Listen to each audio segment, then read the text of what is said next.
G'day and thanks for joining us again on the Talking Leadership TV podcast series. My guest today is Rachel Mackenzie. Rachel's been the Executive Director of Berries Australia since February of 2019. Berries Australia was set up in November of 2018 to promote the interests of the following sectors: strawberry, blueberry, raspberry and blackberry, which have a combined worth of $1.4 billion per annum and represent the single largest fresh produce category in Australian supermarkets. As part of her former role as Growcom Chief Advocate, Rachel provided significant support to the Queensland strawberry industry during the needle tampering crisis and was a key conduit between industry and government. The lessons learnt from the needle tampering crisis enabled Berries Australia to quickly swing into action when COVID-19 hit to provide a range of support mechanisms for growers. The Berries Australia COVID-19 response was recognised in the 2020 Safe Work New South Wales Awards. Rachel holds a Bachelor of Science and Bachelor of Arts from the University of Queensland and started her career in the Queensland Government as part of the Department of Primary Industries. She then spent 3 years at the Coastal Cooperative Research Centre as the National Projects Manager, which gave her experience in project management and working with academia. I hope you enjoyed today's podcast. As always, thank you for joining us, and I'll hand over to Rachel. Rachel, thank you for your time today, mate. I want to explore a couple of different themes here around your leadership pathway, but let's start at the beginning, if we can, by me asking you your leadership and its beginnings, mate. Well, I think leadership, it's an interesting word, is am I a leader or do I lead? And I guess that's one of the questions you ask yourself. And at what point in your career do you start leading? When do you become a leader? What's the defining point? And I think for me, I had I was always one of those people who never quite knew what they wanted to do. I wasn't sure if I was an artsy person or a sciencey person. So I ended up doing a double degree in science and in journalism with no clear idea of where that was going to take me. And I think certainly in the initial stages of my career, once I got going, I started in government in a policy role, and I just really liked it. And it became, it was easy for me to do a good job because I cared about it, and the things that I was good at were the things that the job needed. And so it was just a really great opportunity for me at that early stage. And I had a boss at that time who, I was 26 or something. I didn't really realize it, but he at the time was very good at giving me as much rope as I needed, like giving me as many opportunities, and he'd pick me up if I fell, but he'd let me climb as high as I wanted to. And I wasn't sitting there going, I want to be a leader, I want to be the top of the tree, I want to climb this slippery pole. I was like, I want to do a really good job. And and I was really lucky, and then I was able to take that experience and move into the next role where it was, more challenging for me, a bit of a different kind of role. It was in a cooperative research centre. And one of the things I always think about is that everyone there was so smart.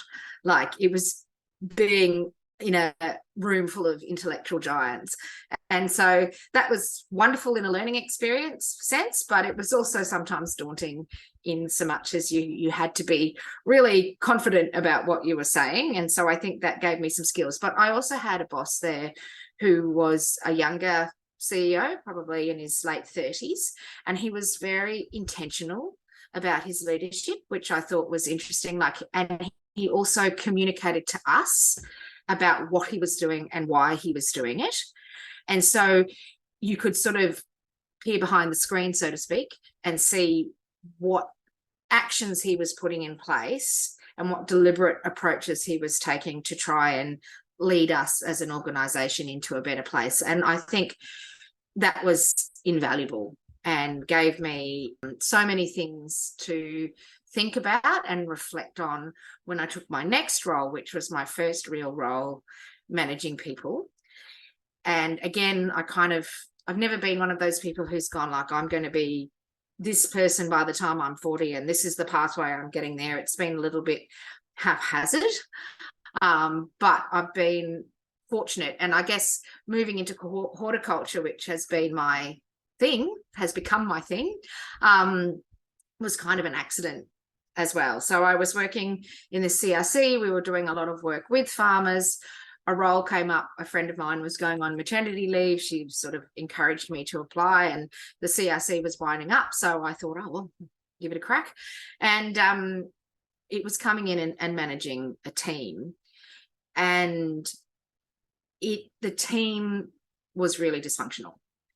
And that was partly a consequence of the role being really poorly described. And so my friend, she was really great at one part of the role, which was doing a lot of policy and advocacy work, but it meant that she didn't have time to actually do the team leader stuff. And then, so when I came in, and I think this is the clarity and perspective that you have of coming in new, I was like, oh, this team is not working. And so the first thing I did, taking on board the lessons I'd learned from my previous boss, was to sit down with every single one of my team members and ask them what they saw their role was and what they wanted to achieve. And I really realized that some of them actually had no idea and were just kind of bumbling along, and they were really looking for clarity of purpose. And so I think I was able to look really good really quickly, because people were seeking someone who was going to come in and go, okay, let's do this, we'll do this, that, and the next thing. I also have experience in group facilitation. So I did some study in, managing groups and facilitation and all of that kind of stuff. And I think that was very helpful in managing that team, because they were just hungry to be facilitated. They wanted to make progress, and they just needed someone to kind of guide them and enable them to deliver and be the best versions of themselves. And I think for me, that was a real learning. It wasn't, those people were there, they were the same people. What did I do? I guess I listened, I asked, and I also gave them clarity of purpose. And together we were able to work towards that purpose. And I also advocated for them in the organisation, so they knew that I was there. So perhaps learning from that first boss of mine, you go as far as you can, but I'll catch you when you fall. And I hope that was how they saw me. And I really tried very hard to be that kind of leader for them. And then I was fortunate in that particular workplace to sort of have some promotion opportunities. At one point I was the operations manager, and I was managing about 15 people, which is not huge. And then I moved into an advocacy role. So it's kind of the 2IC of the organisation, even though I had fewer direct reports. And then I've moved over into my current role, where I manage a very small not-for-profit organisation, an industry representative body in horticulture. And again, I just feel lucky that my split personality of being a bit sciencey and a bit artsy has meant that I can actually really give value back to the industry, and that's what's really important to me. Mate, that's an amazing scene setting, and it's interesting the pathway that you took, and it stands out in my mind that you remember the good leaders that you meet in your travels on your way up, on the come up, and it sounds like you found them not necessarily by chance, because you always make a conscious decision to take on a job, and you hope that the people that are leading there are going to be good reference points to learn from, or at least if they're not great leaders, that you can learn something from their not great practice. I was saying to one of my guests as I was recording yesterday that you tend to remember the good ones, but the bad ones also stick with you as well, and not necessarily for a negative reason, but they're there to remind you that in this thing we call leadership, the leadership process, you're dealing with human beings. And so I really enjoyed the end of your intro there, where you talked about you wanted to help enable your team. You didn't use those words. I'm hoping I'm not adding something that's not there, but it feels like you wanted to help the team be the best that they could be. And stands to reason. And if you're doing facilitation studies of whatever kind, then that's your bent. And the duality you've got with being artsy, as you said, and being well, not so artsy, having those two sides to how you do what you do. That's an interesting way to put it. I think my career mirrors yours. I had expectations of myself young, didn't quite go the way that I thought, but I've enjoyed my travels because sometimes you fall into jobs and you end up being passionately committed to doing something for that industry sector. So myself, I used to be in the seafood industry in Queensland and really liked and made good relationships with the people in it. Where I had a downfall, I think, and I'm just relating this because you've just triggered this in my memory, that you can cross a line between being a dispassionate advocate to being a passionate advocate, but you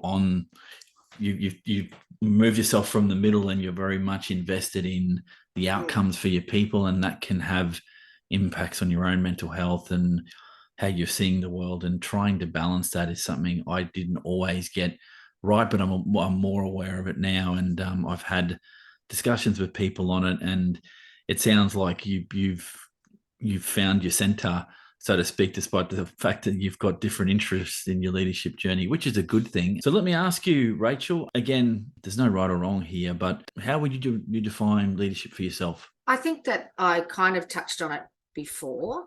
And, as I said in our discussion earlier, I don't sit there every day thinking about how am I being a leader and what is leadership. You just are doing your job.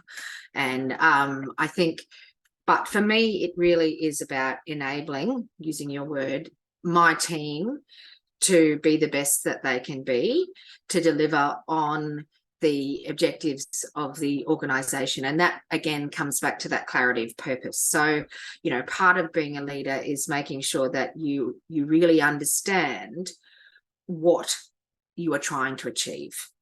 And then you can bring your team with you. But if you don't understand what you're trying to achieve, if you don't understand what your core business is, then you might be charismatic, you might be, taking your people on a journey, but where are you going to end up?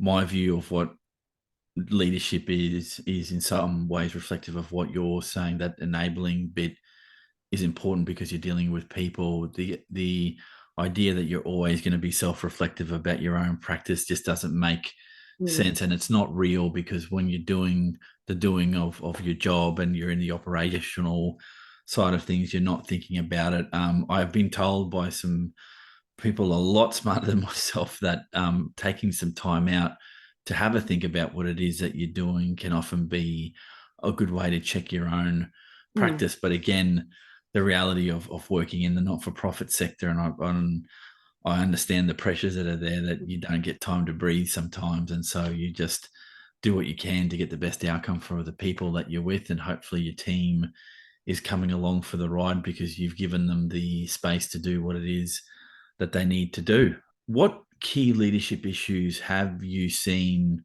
more recently that trigger your interest? And then do you think there are any leadership issues that are unique at the moment that you think are still something that we need to get more to grips with? That's a really interesting question, Eric. And I think coming back to some of the things that you said before, I think, leadership, the two bits of leadership are really important: the enabling and the clarity of purpose. And so sometimes my people might go, have a passion or want to be the best they can be in a certain way, but if it doesn't align with our purpose, then I have to pull them in. And so that's the kind of other part of it, that it's not all, roses and, prizes and all of that kind of thing. That, there are times when you actually have to be a little hard-nosed and say, actually, that's not something I need you to spend your time on. We need to do this, or I need you to put your foot on the sticky paper and get on with this. And I think, I know this might not necessarily, sometimes I think these words might be taken the wrong way, but I remember having a team member back in the day who was like, but I don't like doing that. And I said, well, that's why we call it work and give you money. It is a trade-off. There are aspects of jobs, there are bits of my job that I hate. I'm not great on the financial stuff. Sitting there all day with an Excel spreadsheet is not my idea of a good time. There are people who are much better at it than me, but it's a key part of the role. So I just have to, buckle down and do it. And I think that's actually a really important part of leadership too, is actually going, you know what, this bit's non-negotiable. But I'm really open to let you explore your passions in other ways. And I think that's also when you can, important to identify people who aren't the right fit. Because if you're always butting up against this issue of them not really liking what they do, well, that's going to make it really hard for them to do a good job. And it may be not possible to make the right job for them just because of the nature of the job. So, I think you have to be open and honest about some of those less fabulous aspects of leadership. Sometimes you've just got to be the one to make the decision, and you've got to own that decision and wear it. And ultimately the buck stops with you. So I think, that's some other parts around leadership that we need to be honest about. But coming back to your question, I'm lucky that I have some people in my field, in my area, who are looking at this kind of stuff. There's a lady called Cynthia Mahoney who's just released a book called Cultivate, which specifically looks at neuroscience and human-centered leadership approaches. And we've actually done I've known Cynthia for years, and we've done a lot of team building with her. And I think the benefit of having a small team is that I get to do the team building too. So I get to be part of those conversations, and we all can work together and understand how we all operate at that team. So that's when I get to have that reflection time. And I also get the opportunity to have feedback from my team in a way that's sort of not confronting and helps us improve our practice. I think obviously the last couple of years has been a fascinating experiment in work. So my team is a virtual team. None of us actually are co-located. And so interestingly, prior to COVID, that was already the case. So back in late 2019, we started a new project, and we had team members all over the country. And I'm like, I think we need to look into this Zoom technology. And so we actually got a subscription to Zoom, and we put in place some practices around engagement that were deliberate in terms of managing a virtual team. And one of those things was I have some rules around what goes in an email and what we use other forms of communication for. So I would say an email is something that if I still need to refer back to this in 2 weeks, put it in an email. If it's something that we can, that we need to talk about now and we need everybody in the conversation, let's do it on WhatsApp. So we have a WhatsApp group that's for that. Which restaurant are we going to when we all come to Melbourne? Or, the stuff that's urgent and needs to be discussed collectively, but I don't need to know it in 3 weeks' time. It doesn't need to be retained for posterity. And, those back and forward ping pong conversations fill up your inbox and frustrate me. So I'm very much put those in the WhatsApp group. But the other thing we did, and I actually think, you did it. We did it at the time because we kind of got along, and I didn't want too many jokes and things cluttering up our work WhatsApp. So I created a social WhatsApp group called Berry Social. And it's actually still got former team members in there. And it's just where you put memes, pictures of your dog, jokes, funny things you've seen on the telly, stories, bit of stuff around your holidays, that kind of thing. And I think in COVID, that actually became a really important group, because there are team members of mine who live alone, worked alone, and, were down in Melbourne and didn't see anyone in the flesh for a while. So having that outlet that they could just go, I've had a really crummy day and I just want to share this joke with you, or God, there's 5 bazillion cases of COVID and I'm getting really stressed. And, people could then ring, and there was a lot of mutual support and that kind of thing. And I think we were lucky in some ways, because when COVID hit, we were ready because we'd already set up the stuff around virtual teams. But I will also say that, when I was doing my reflection on my career pathway, such as it was, I did talk about my former leaders. I did talk about my bosses, the people that I learned from. And I think the real risk that we run is that the younger people coming through, I don't think it's fair for a 23-year-old to be sitting in a home office trying to work and getting a new job all on their own. I think I got a lot out of those colleagues that I met in my younger years, the Friday night drinks, the hanging out, the informal interactions, all of that kind of stuff. And you cannot replicate that on a screen. And I guess they can see how I lead in terms of direct observation of how I interact with them, but they can't see how I lead in terms of my interactions with others.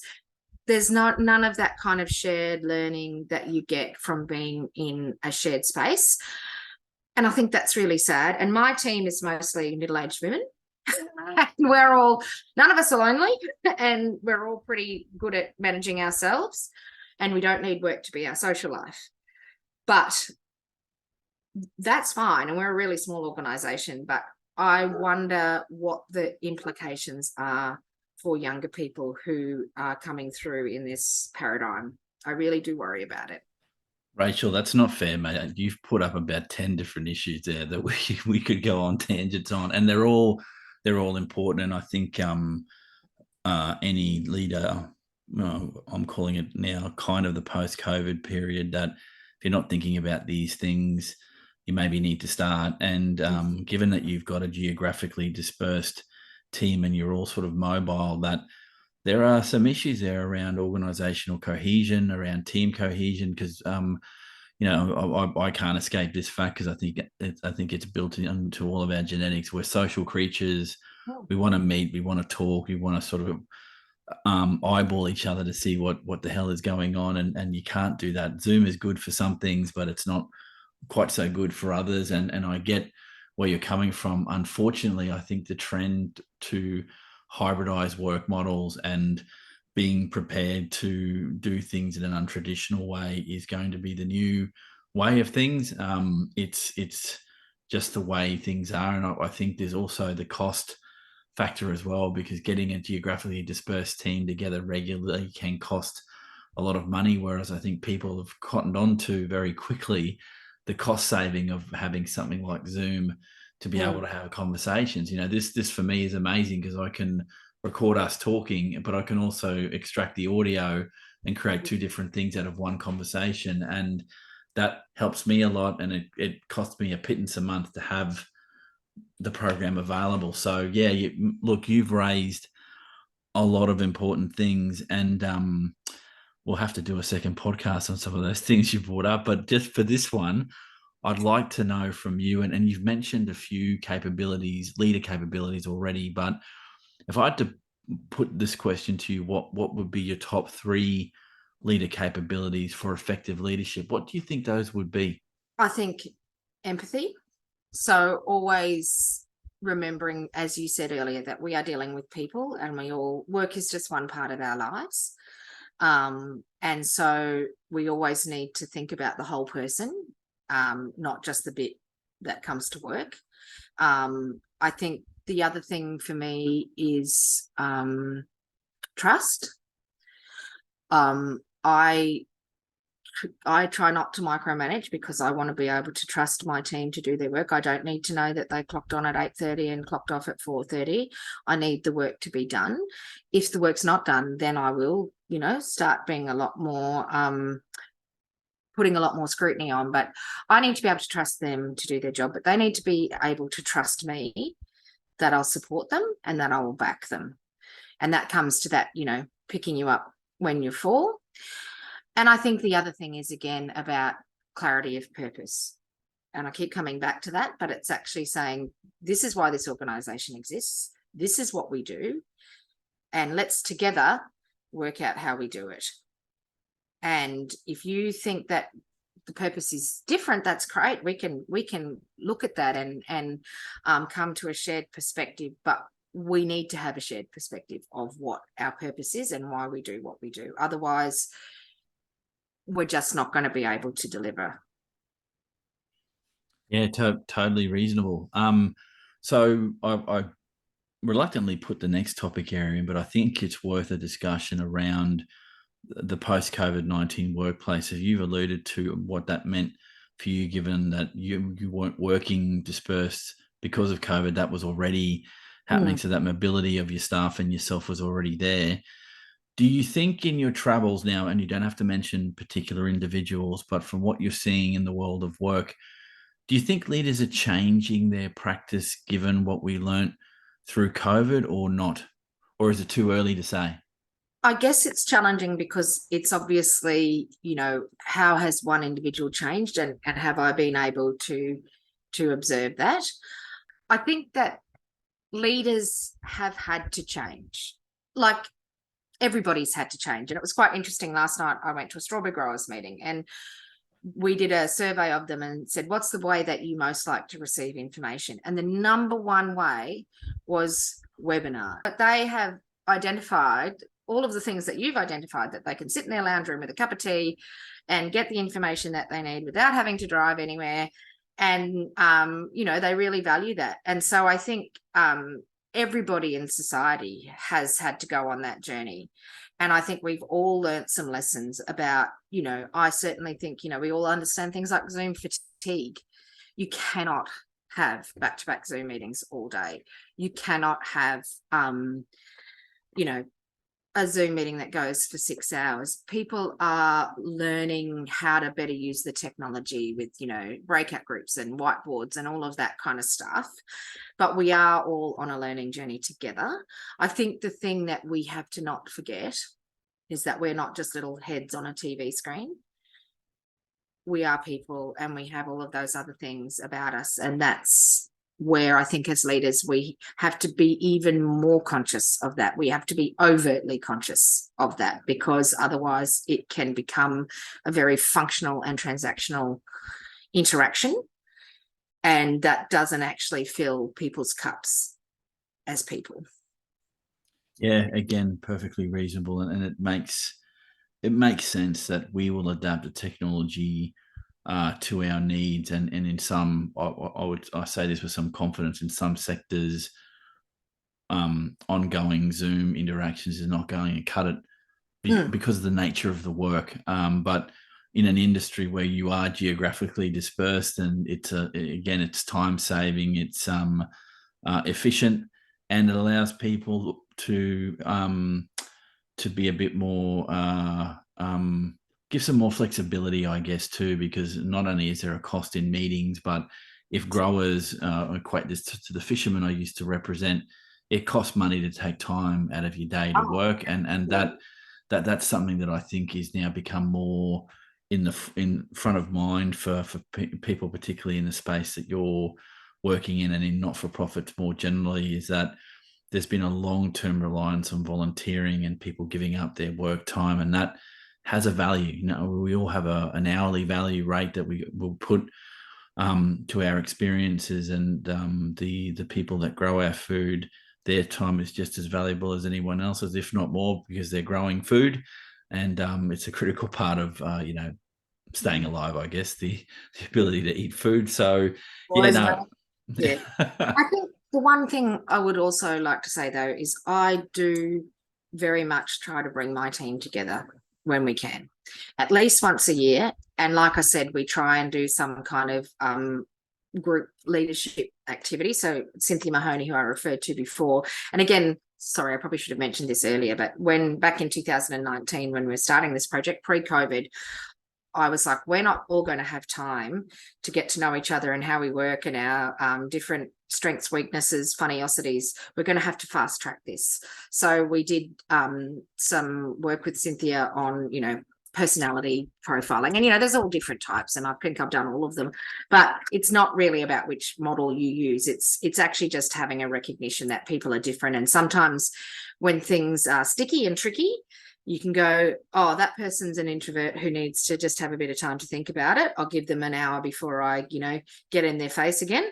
And other people, can, and it just sort of fast tracked that team bonding, because we did it face to face, and then we also had some tools in our toolbox to help us understand each other more quickly. We didn't have to learn over 6 months from trial and error, really. We knew some people were just bullet a gate and other people needed a bit of time to get their head around things. And I think, we did lose this team member in the last year or so, because for that person, the remote working environment, it just didn't suit them, and it was really bad for their mental health.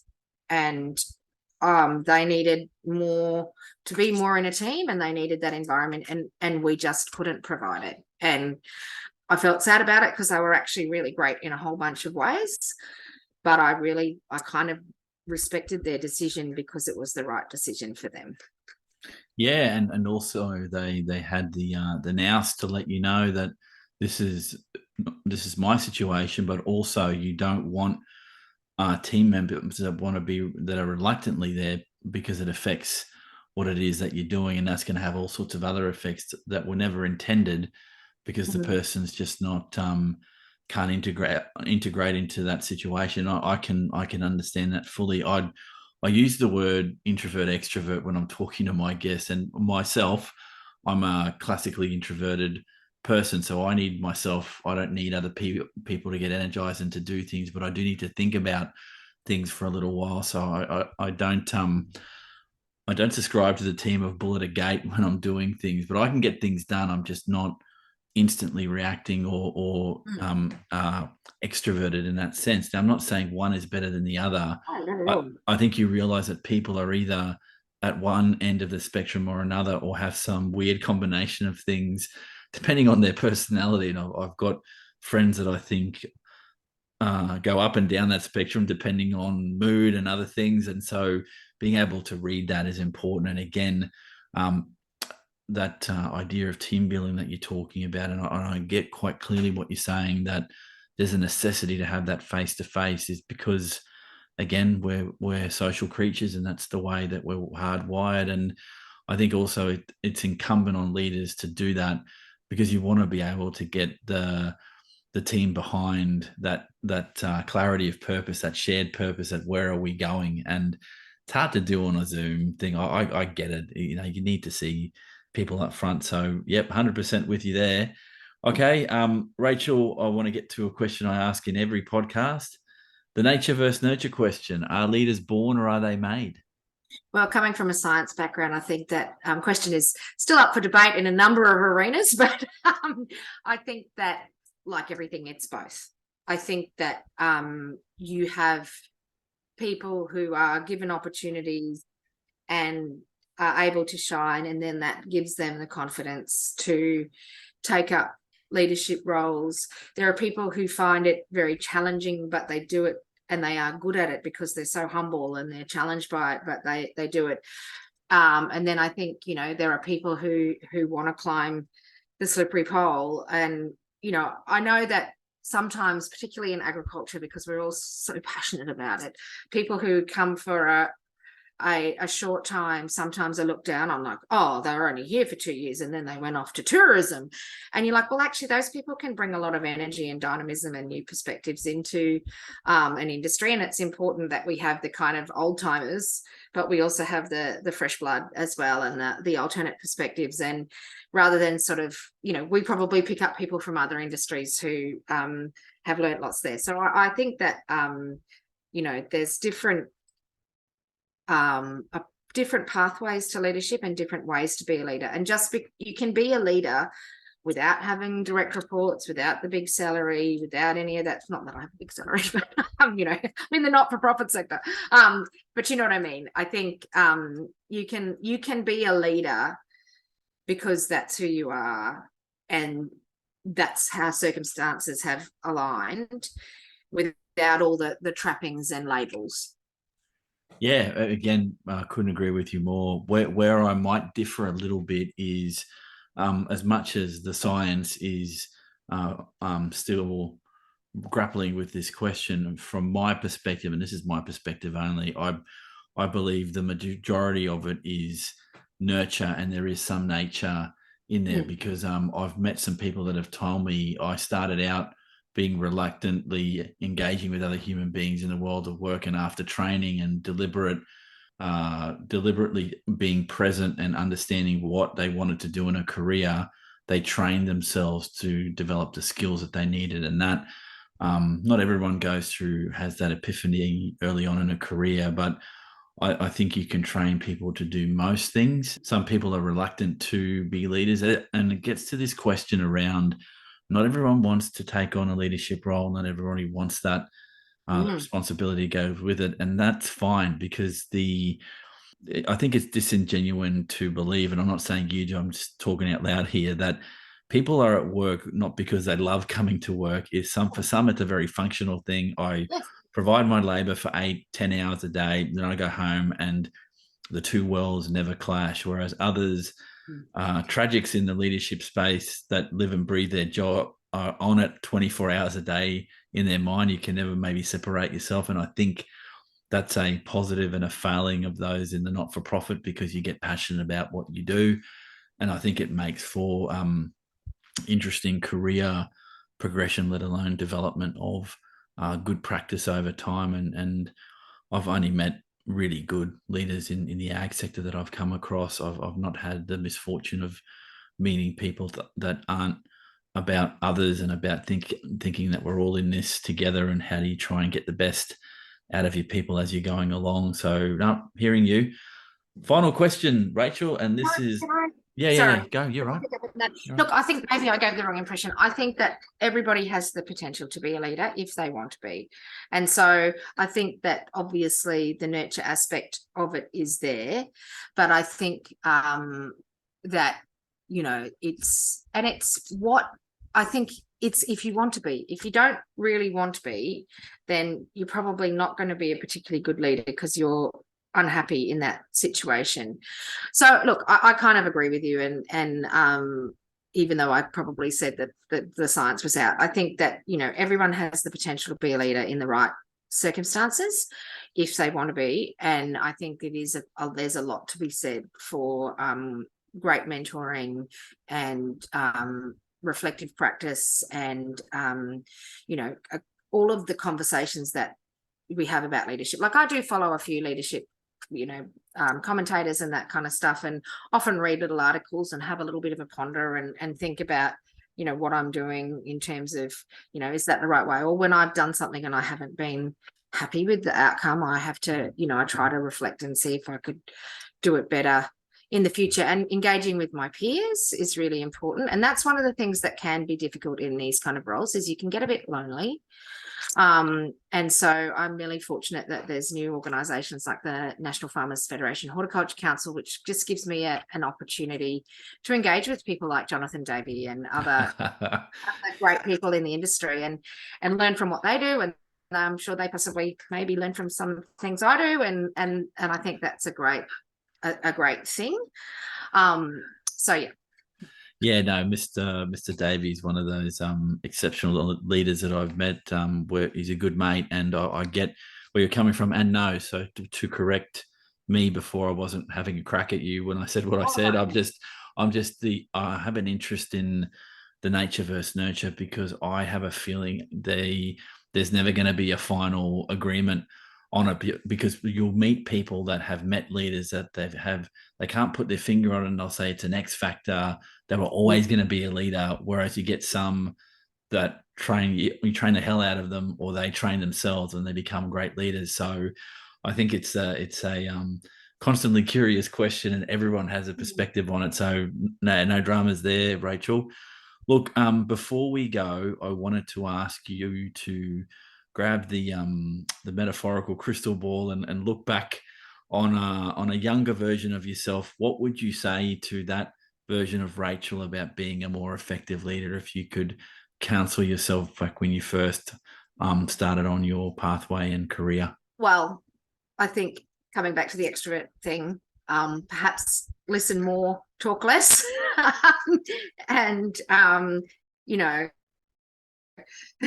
actually, and maybe be a bit more intentional about my observations in terms of leadership. I think the biggest, and I didn't touch on this before, was I had a boss who I found him absolutely amazing because he took his ego out of the dynamic, and he was able to be quite blunt with people, and they still thought he was a really good bloke. And I think it's because he never went in there going, I want to win this because I want to win. He was always like, I want to get the best outcome for the industry. And he would just take his ego out all of the time. And there are times that I sit there and, we're all human and frail and all of those kind of things, but take your ego out is probably the thing I would say to my younger self. You don't have to win. You don't have to be the loudest, the noisiest, the most memorable. You don't have to win. Sometimes the best thing is to shut up, reflect, and work out what you're actually trying to achieve from every interaction. And sometimes that might mean you might need to lose in the short term. And there's nothing wrong with that. Rachel, thank you for your time today. Thanks, Eric. I really enjoyed it because, like I said, it's not something I sit around thinking about all of the time. So it's just nice to have an opportunity to actually articulate some of these thoughts that rattle around in my head. You've been listening to Rachel Mackenzie. I'd like to thank her for her time today and for sharing her leadership learnings. Again, thank you for following the podcast. Drop a like or please subscribe. Have a great rest of the week. Look after yourselves, and we'll catch everyone on the next episode of Talking Leadership TV.